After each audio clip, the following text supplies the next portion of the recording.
What's up, squad? Thanks for joining me on this day 15 of this program. So we're gonna go right into it. We're gonna start with the shoulder press. My number to beat is 172 for seated, so I'm going to do the best that I possibly can. Set this up, 6 seconds. We know the drill. All right. Here we go. 3, 2, 1.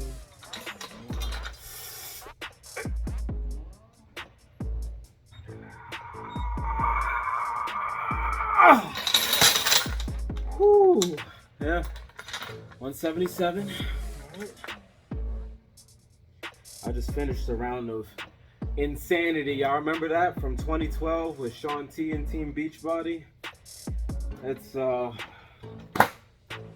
what a perfect name, honestly.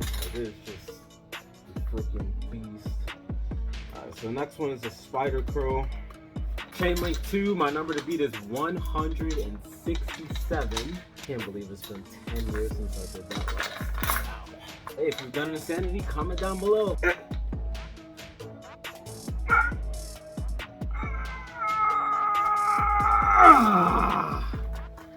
Oh, really? All that to go to 168. My highest was the 4th day I did this, I was at 199. Now, I'll be honest, I was pissed off that day. If you've ever done an Isochain session angry, you can't tell me that doesn't affect your numbers. It does. It really does. That's why working out is like the perfect therapy. Alright, wrist curl. Here we go. 3, 2, 1.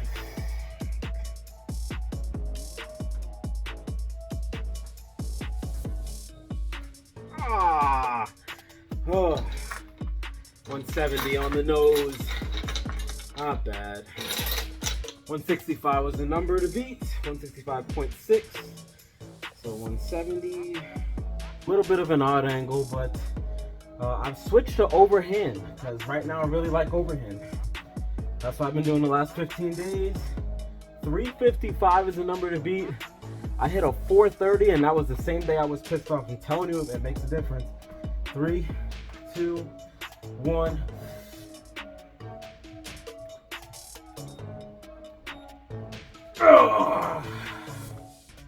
Oh, 413. Sometimes it's really depressing because I've hit higher numbers. I've hit in the 5s before, believe it or not. I even have it on like some of the old programs on the channel somewhere. Skull Crusher. 197 is the number to beat. I hit in the 200s before. Like I always say, let's see what happens.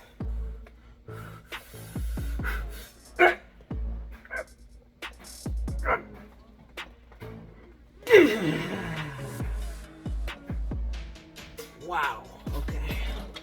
What'd I get? Oh, whew. I was worried it wasn't close enough. 195.8. Damn, yo, this is like so direct in the elbow. But that's what I want. The more I feel it on my elbow, believe it or not, it works in reverse. The less I'm gonna have to deal with freaking tennis elbow, tendonitis and crap like that. Ab crunch.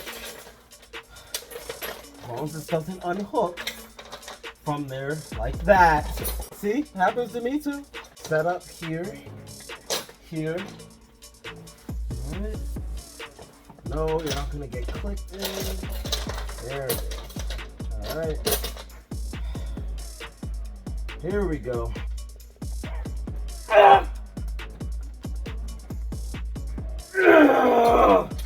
Oh, damn.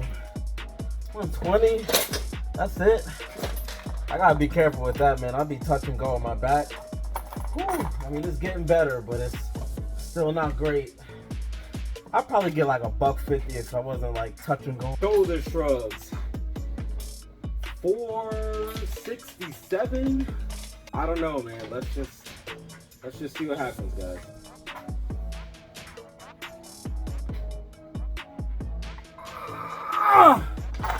No way. I didn't. 438. Damn. Last one, shoulder front raise. 81 is the number I'm trying to beat here.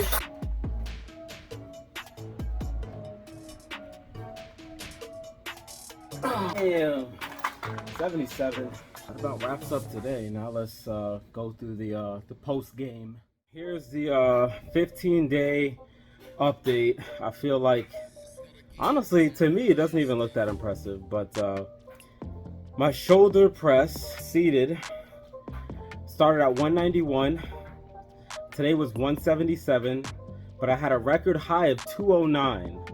Now there's something that happened 8 days in, so I'm going to explain it. If you think it's a cop-out or you think that it's a bitch moment, then you are free to think whatever you want. I'm not here to convince you otherwise. The spider curl started at 146. Today was 168, but the high was 199 when I was pissed off that day.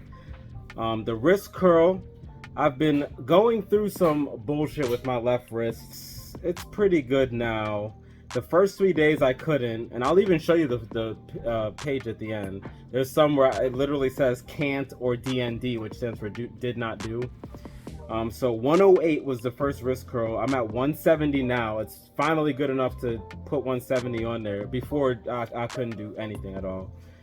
The seated row, I started at 424. 413 today, but a record high of 436, which was pretty nice. They were all overhand. And then the skull crusher, I really like my gains with this right now. I definitely feel my triceps are stronger. 164, I'm on chain link 5. 164, by the way.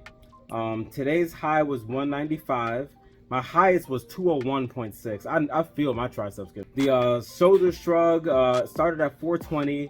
Today was 438, but the high was 467. The shoulder front raise, I was at 82. The high is 85. Today I got 77. And the abdominal crunch has been touch and go for the same reason as some of the other things. 117, because I just started literally a couple days ago. Out of the whole 15 days, I started ab crunch a couple days ago. Today I got 120. So the reason why, again, you feel free to think whatever you want. So my back was acting up again. I know what you might be thinking. It's because of the Romanian deadlifts. Remember a couple weeks ago I put on that community post that I was RDLing 405. To be honest, that had nothing to do with it. My back felt fantastic. It felt even better after doing them. I slept wrong. And then here, I want to show you guys. I actually want to show you. Here, I'm going to take you guys along for a ride. I'll show you exactly why my numbers suffered. All right. So I'm going to take you in my laundry room. And do you see this? Yeah. Inversion table. So it's supposed to help, right? Normally, yes. Excuse the mess. We're doing laundry right now. Again, it's about as transparent as you're going to get on the channel. After I slept wrong, I tried to fix it by getting on that, and I hung out for about 5 minutes. And when I flipped back up, I kid you not, guys, it was like 3 times as worse. 3 times as bad. So ever since then, I haven't been able to deadlift properly, all because of flipping upside down and decompressing the spine. Just was an absolute disaster. That was 6 days in to April is when that happened. You know, I wasn't just gonna stop doing my program. I was gonna do the best that I could. So I did. You know, my numbers noticeably dropped, but I felt like I was starting to get on a fever pitch, and then it just, no, real life is gonna happen, so F you. Like, okay, well, I'll keep going. I'm not a biatch, so whatever. Oh, the easy bar squat. I did that literally one time, the custom setup that I had. I never did it again. Why? That put too much pressure on my spine, yo. And I don't think that had anything to do with my back. Like, cause I didn't feel the same pain that happened when I flipped on the inversion table. It felt nothing like that. It just felt like a bad pressure. So for me, I am not going to do that. And that's the same reason why I still do not barbell squat anymore. I don't, for the same reason, because it feels like the same thing that happened last February when I hurt my back doing barbell squats. So I'm not gonna do it again, like for clout. What? I mean, I'm good, man. I picked up the straddle lift. The first one I did was 398, and I had in parentheses still kind of hurt. Yeah, because it did hurt. And I fixed my posture, and I made sure that my legs were bent and my upper body was straight, just like in the photo on the manual. Didn't work. So 398 for the first one. I had to skip for the next 6 days. Then came back, hit a 455 and a record high of 530, which I did yesterday, 530.4 on the straddle lift, that chain link 2. So that was pretty good. Standing calf raise, 462 the first day, 477. So today was the record high, which is nice. I like to hit record highs on my check-in date. I would like to hit 500 like I used to. Seated calf raise. Definitely making some progress there, I could tell. 493 is what I started at. I'm at 544.8 last night. The RDL, now spinal erector city here. So I was hitting the very first one I did, I hit 510.4. Yesterday I did a 379. The day before that was a 398. So it's literally been going lower and lower. Look, 454, 412, 453, 398, 379. And there was one day where I just couldn't do it. It hurt that bad. So I obviously haven't been able to rip full send into the RDLs or the deadlift because I just don't want to trigger it. Like when I pull, like even at like 70%, I still feel it. So I'm just trying to get as much as I can without re-injuring. Probably should just drop it, but I'm too hard-headed. Don't follow that example, by the way. For deadlifts, 562.6 was my first one. Last night was 403. That's bad, isn't it? I know that I'll get it back. I know I'll get it back. I'm not even worried about the numbers. That's why, like, I tell newer guys all the time, don't get wrapped up in the numbers. Like I said, this is about as real as you're gonna get. The leg curl. So if you guys have ever done the seated leg curl at the gym and you have like a back injury, don't do it. I would do a seated leg curl over a regular lying prone leg curl. Because when you do the seated one, there is no pressure on your lumbar spine. When you're in prone position, there is. So for the first 5, and it's literally the same setup here. So for the first 5 leg curls, I couldn't do them. They all say DND.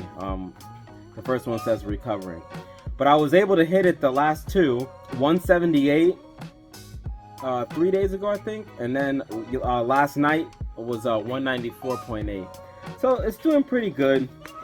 I really like the stretch in the leg curl.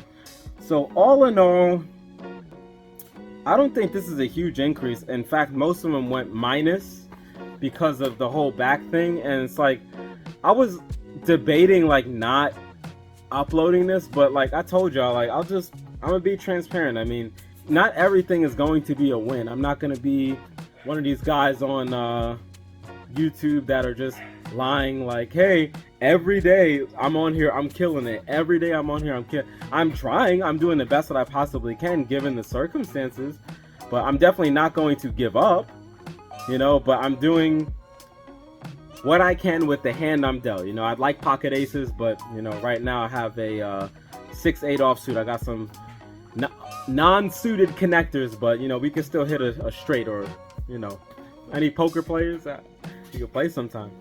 All right, guys. So hopefully you see like what the grind is. You know, these are the exercises that I really like for the next 15 days. Now I'm going to add the belt squat back.